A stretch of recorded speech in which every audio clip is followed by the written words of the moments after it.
Look at the electronic devices surrounding you, the systems that power them, the grids that keep the lights on, the very foundation of the modern digital age. All of it traces back to one British Empire. For over a century, Ferranti dictated the technological frontier.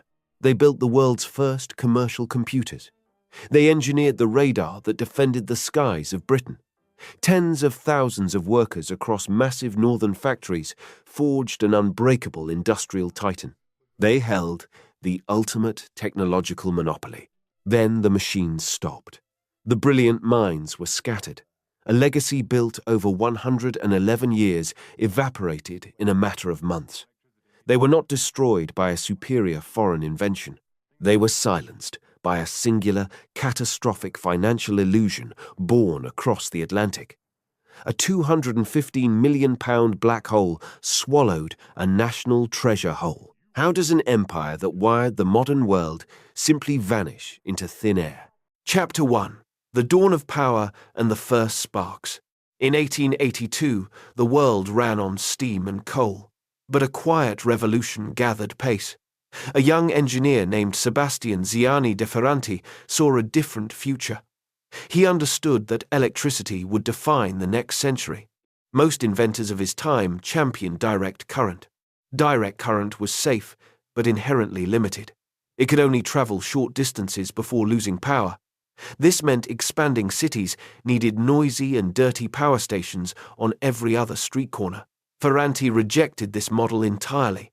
He believed alternating current was the only viable path forward. Alternating current could be generated at high voltages in massive central stations and transmitted over long distances before being stepped down for safe domestic use.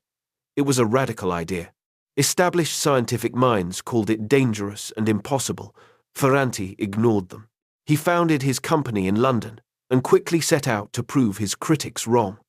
His vision materialized in the Deptford Power Station project. Begun in 1887, Deptford was designed to be the largest power station on Earth. Ferranti planned to generate electricity at an unprecedented 10,000 volts. He would send it across London using specially designed tubular copper cables. The sheer scale of the engineering defied contemporary limits. His team had to invent the machinery as they went along because nothing existed to handle that level of power.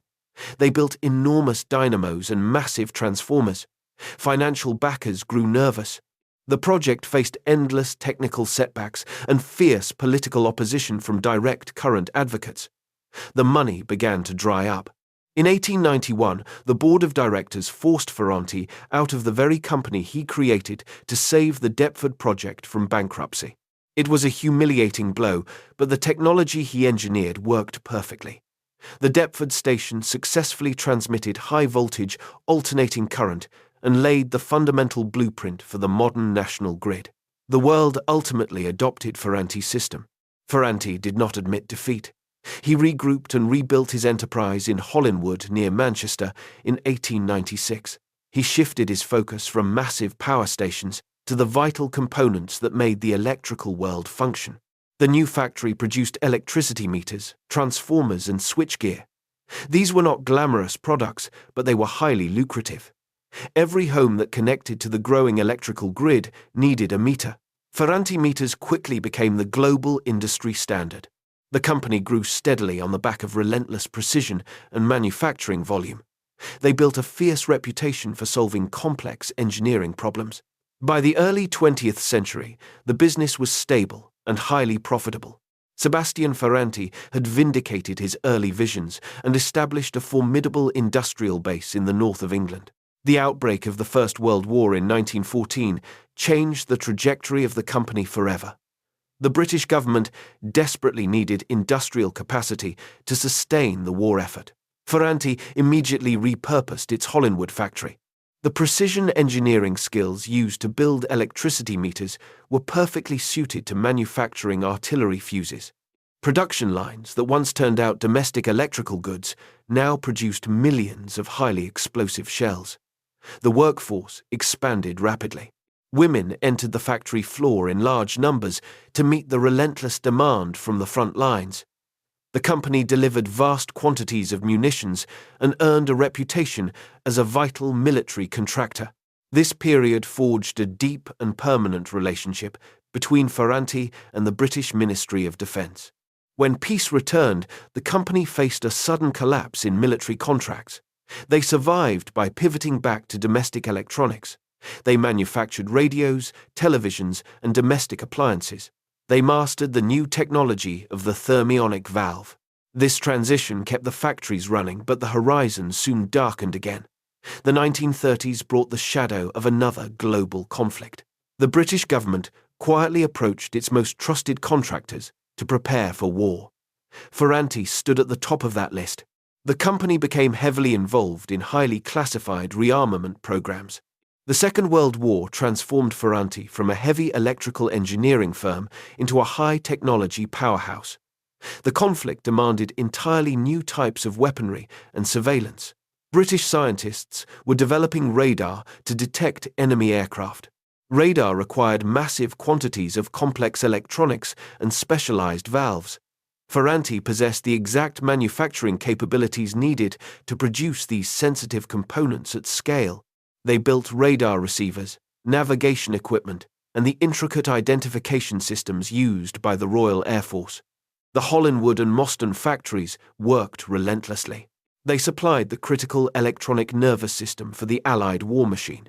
Ferranti technology helped British fighter pilots spot incoming bombers during the Battle of Britain. The company engineered components that survived the extreme conditions of aerial combat and naval warfare. By 1945, Sebastian Ferranti's company no longer just built transformers and meters. It stood at the absolute frontier of advanced electronics. The wars forced them to innovate at breakneck speed. They held classified knowledge and possessed a highly skilled workforce capable of translating theoretical physics into practical military hardware. The transition was complete. Ferranti emerged from the ashes of the Second World War as the beating heart of Britain's defence industry.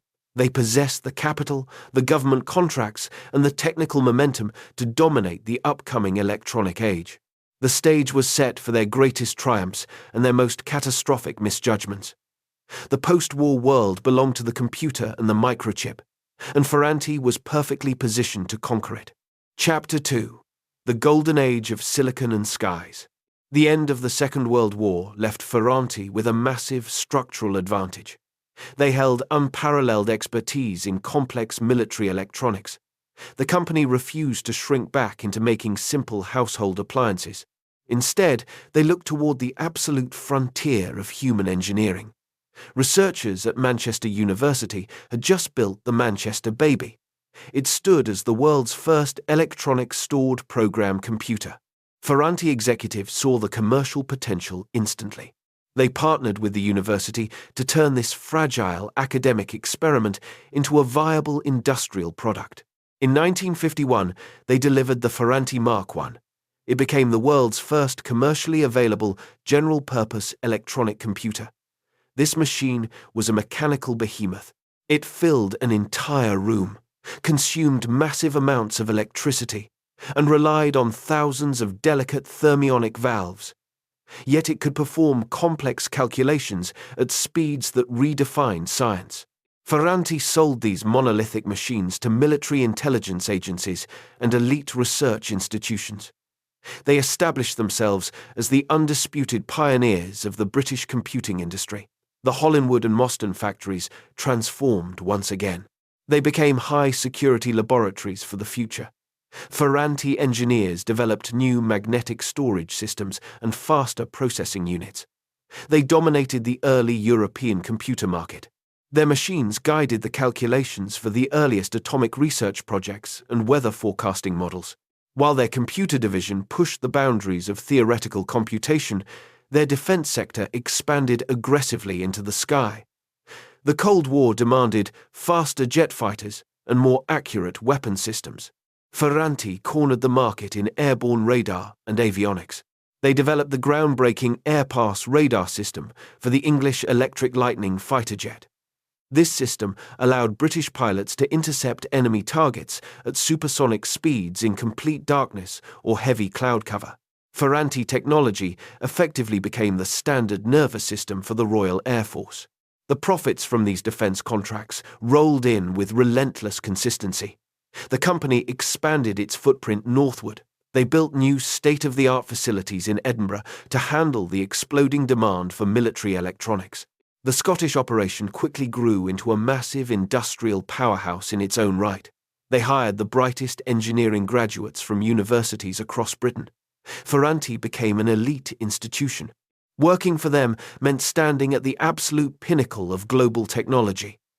They produced precision gyroscopes for navigation, lasers for targeting, and advanced guidance systems for missiles. Their products sat inside almost every combat aircraft flown by the British military. The government effectively guaranteed their income through massive defense contracts. They possessed a near monopoly on advanced military electronics within the United Kingdom. The company also pioneered the very building blocks of the modern world. In the 1970s, they pushed heavily into microelectronics. Ferranti established a dedicated semiconductor business. They developed the uncommitted logic array. This invention allowed engineers to custom design microchips for specific tasks faster and cheaper than ever before. It was a revolutionary step in silicon technology. The world's first personal computers and early video game consoles relied heavily on Ferranti silicon chips. By the late 1970s, the Ferranti empire looked utterly invincible. The founding family maintained absolute control over the board of directors. Sebastian de Ferranti, the grandson of the founder, guided the company through this period of immense physical expansion. They employed tens of thousands of workers across multiple massive factory complexes. The brand commanded immense respect globally. They were the jewel in the crown of British engineering. However, shadows began to gather around the edges of their spectacular success. The global landscape of technology was shifting beneath their feet. The American electronics industry grew at a terrifying pace. Companies like IBM and Boeing benefited from continuous funding from the United States military and the Apollo space program. The Americans achieved economies of scale that a British company simply could not match. Ferranti built brilliant machines, but they struggled to mass-produce them cheaply. Their mainframe computer division, once the absolute pride of the company, began to bleed money heavily against intense American competition and eventually had to be sold off. The British government also began to change its procurement policies. The endless budgets of the early Cold War started to shrink. The Ministry of Defense demanded cheaper solutions and fixed-price contracts. Ferranti executives ignored the warning signs. They believed their engineering brilliance would always secure their future. They felt completely immune to normal market forces.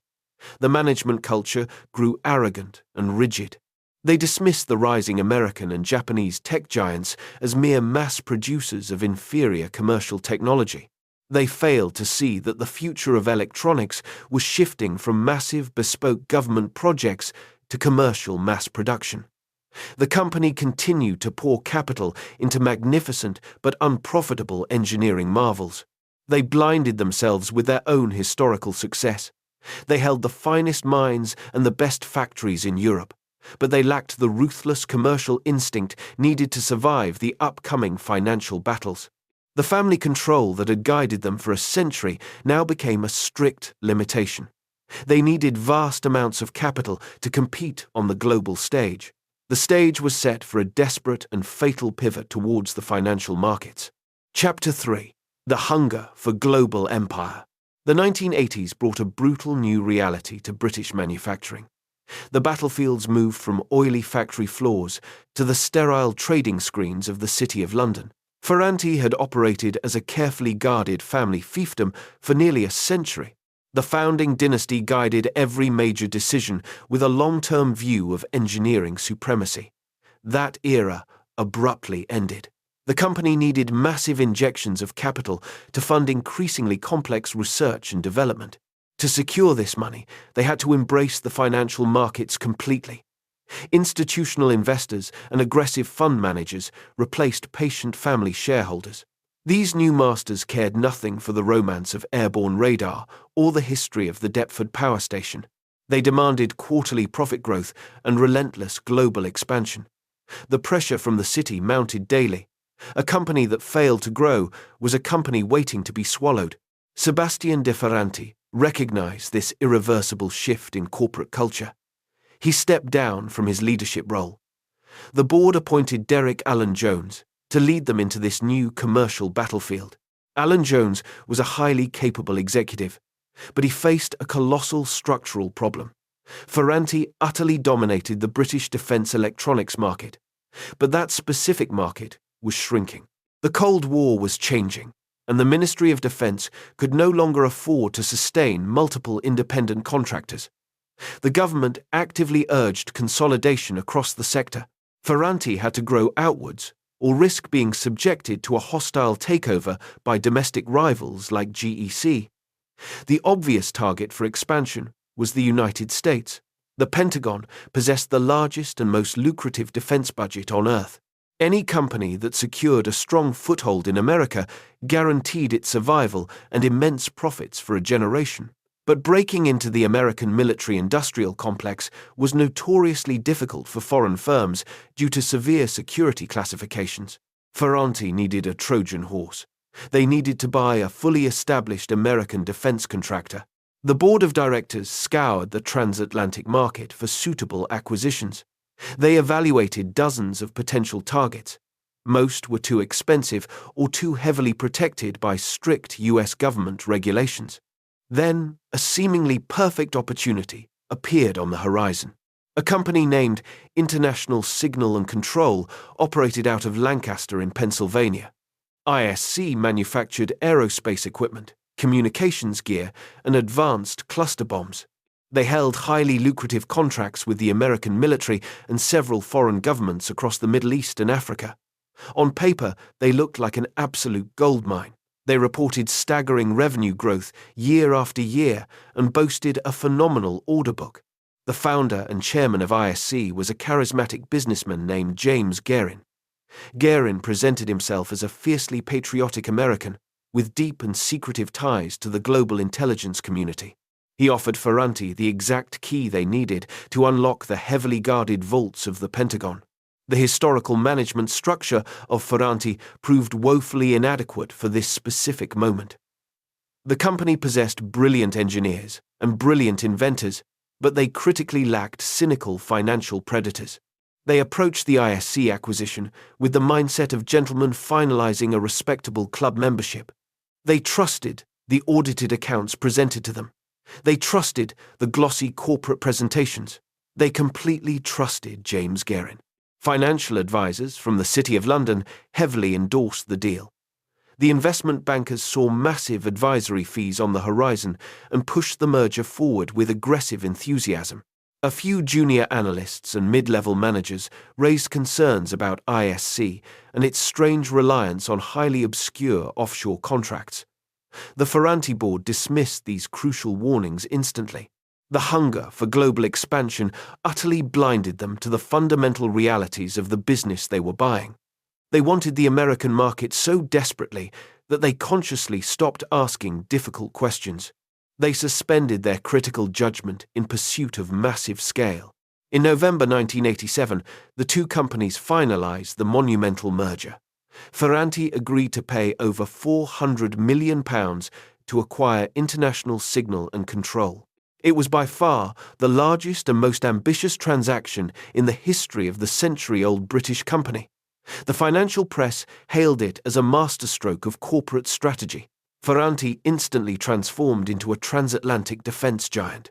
Their share price surged significantly on the London Stock Exchange as investors applauded the aggressive expansion. Derek Allen Jones and the board of directors celebrated a historic victory. They genuinely believed they had secured the financial and technological future of the company for another 100 years. They rapidly integrated the two operations and proudly rebranded the new combined entity as Ferranti International. The British engineers enthusiastically prepared to share their world-class radar and laser technology with their new American colleagues. The reality taking shape behind closed doors was entirely different. James Guerin walked away with tens of millions of pounds in Ferranti stock. He secured a powerful executive position on the board of the newly merged parent company. The British executives patted themselves on the back for executing a brilliant strategic maneuver. They had absolutely no idea they had just invited a lethal parasite into their absolute core. They handed over the keys to a century-old engineering legacy to a man who specialized entirely in financial illusions. The massive merger did not open the lucrative doors to the Pentagon. It opened the doors to a catastrophic financial abyss. Ferranti spent £400 million buying a company that was fundamentally worthless. They effectively signed their own corporate death warrant and celebrated it loudly as a triumph. The trap was now fully set, and the countdown to absolute destruction began. Chapter 4: The Trojan Horse of Pennsylvania. The initial months following the monumental merger painted a picture of absolute corporate triumph. Ferranti International emerged as a highly aggressive and formidable force on the London Stock Exchange. Institutional investors poured fresh capital into the newly expanded transatlantic entity. The share price surged to record highs. Financial analysts across the City of London universally praised Derek Allen Jones and his board of directors for executing a truly brilliant strategy. International Signal and Control immediately began reporting staggering quarterly revenue figures. On paper, the Pennsylvania-based subsidiary looked like a relentless and unstoppable profit engine. They booked massive contracts for advanced cluster bombs, secure communication networks, and aerospace guidance systems destined for obscure clients in the Middle East and Africa. The British boardroom celebrated these numbers with immense relief. They had staked the entire century-old legacy of Sebastian de Ferranti on this single American venture. The initial returns seemed to validate their enormous gamble completely. They genuinely believed they had finally cracked the complex code of the American military-industrial complex and secured their future for another 100 years. Beneath this highly glossy financial surface, a profound and fatal cultural rot began to take hold almost immediately. The collision between the two corporate worlds was severe and deeply unsettling. Ferranti operated on a strict historical foundation of meticulous engineering and absolute technical precision. Their massive factories in Hollinwood and Edinburgh housed deeply serious scientists who built complex radar systems layer by careful layer. They valued physical manufacturing and tangible technological breakthroughs. International Signal and Control operated on a completely different frequency. James Guerin ran his Lancaster headquarters like a shadowy private intelligence network rather than a traditional engineering firm. His executives drove wildly expensive sports cars, threw lavish corporate parties, and spoke constantly in hushed tones about highly classified government relationships. They sold a lifestyle of international intrigue rather than a portfolio of engineered products. When senior British engineers travelled across the Atlantic to visit the American facilities, they found a highly disturbing lack of actual physical manufacturing. They expected to see bustling factory floors turning out advanced weaponry. Instead, they saw strangely empty production lines, vague blueprints, and warehouses filled with unmarked boxes. Whenever the British technical staff asked specific questions about production schedules or engineering specifications, the Americans quickly dismissed them. They constantly cited strict Pentagon secrecy laws and complex national security protocols. They claimed the real highly classified work happened in heavily guarded black sites that foreign nationals were simply not cleared to access. The Ferranti board of directors back in London accepted these highly dubious excuses without a single serious question. They explicitly ordered their own engineers to stop asking difficult technical questions and told them to focus entirely on the soaring profit margins.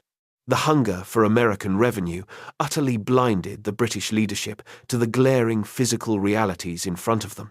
However, the cracks in the grand illusion soon became too large for even the most willing participants to ignore entirely.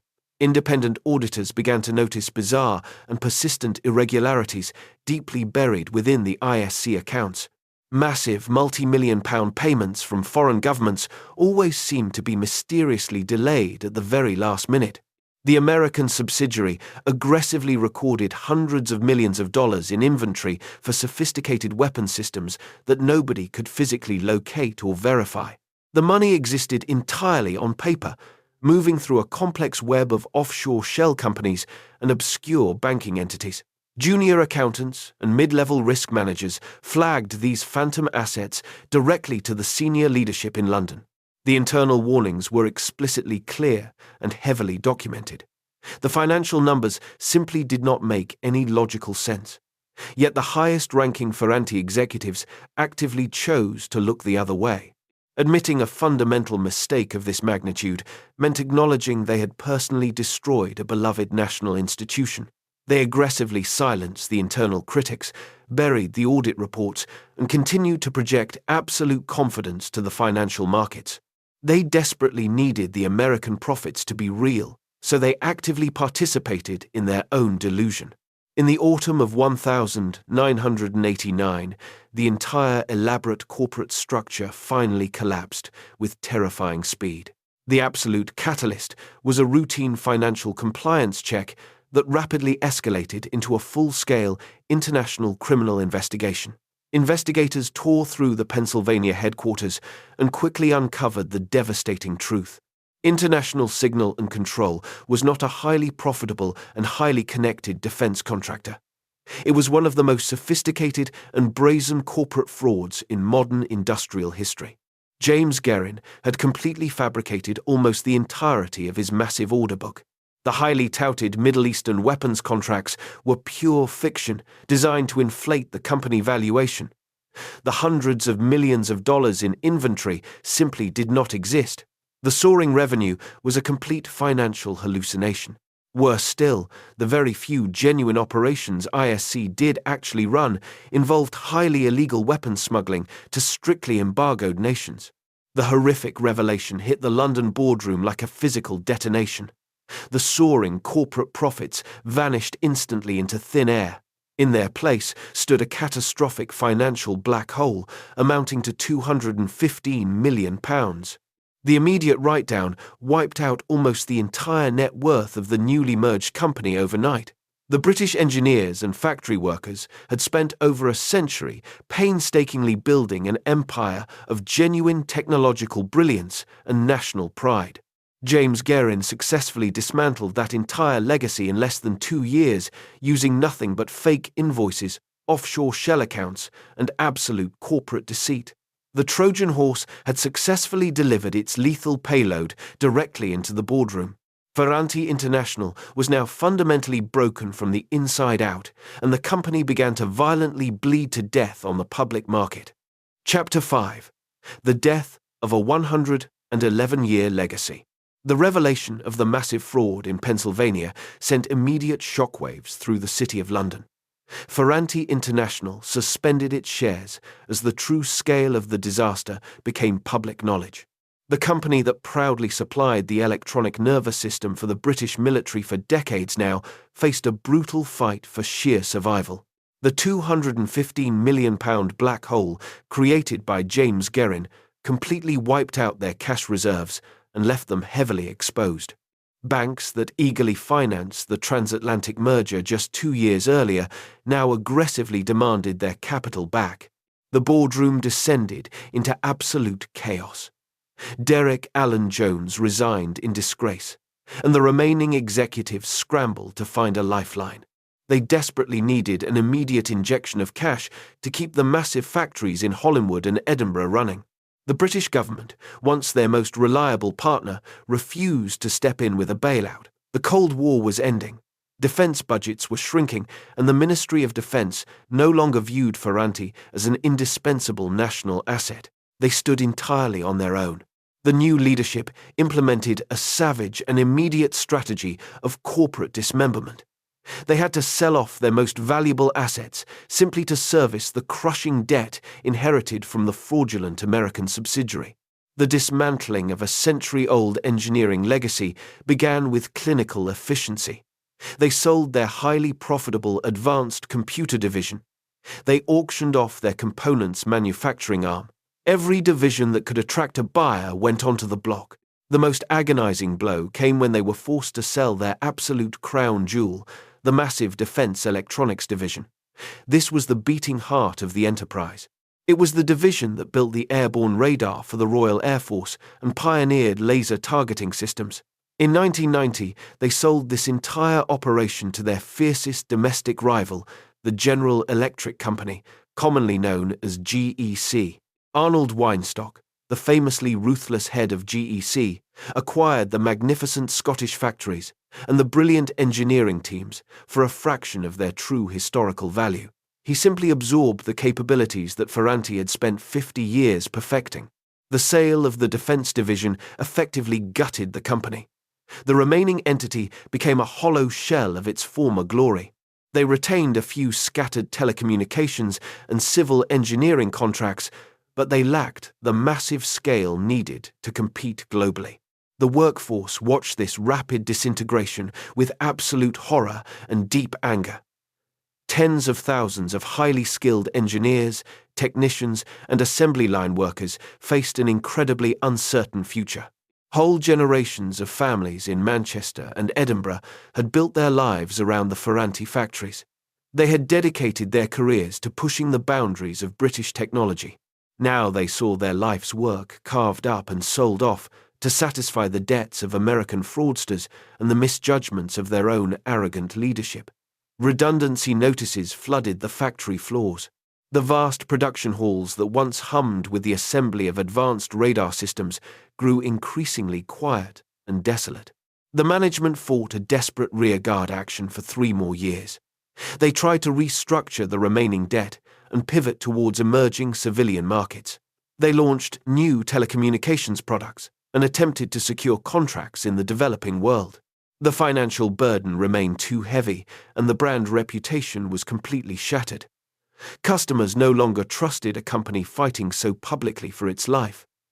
The final blow arrived in late 1993. The remaining creditors finally lost patience and refused to extend any further credit lines. The cash flow completely dried up. In December 1993, Ferranti International formally called in the receivers. It was a bleak and miserable end for a company that had quite literally wired the modern world. The receivers immediately locked the factory gates and began liquidating whatever fragmented assets remained to pay off the final debts. The physical monuments to Sebastian de Ferranti's genius slowly vanished from the British landscape. The great Hollinwood complex was eventually demolished to make way for a generic business park. The name that once dominated the global electronics industry faded into historical obscurity. The tragedy of Ferranti serves as a brutal masterclass in the dangers of corporate hubris. The company survived 2 world wars and pioneered the computer age through relentless engineering brilliance. Yet they were utterly destroyed in a matter of months because their leadership abandoned that engineering heritage to chase financial illusions across the Atlantic. They allowed the hunger for global scale to override their basic common sense. They trusted glossy financial presentations over physical reality. James Guerin eventually received a massive federal prison sentence in the United States for his incredibly brazen fraud. His conviction offered absolutely no comfort to the British workers who lost their livelihoods. They paid the ultimate price for the catastrophic mistakes made in the boardroom. The death of Ferranti did not just erase a company. It erased a fundamental pillar of British industrial pride and left a permanent scar on the communities that built it.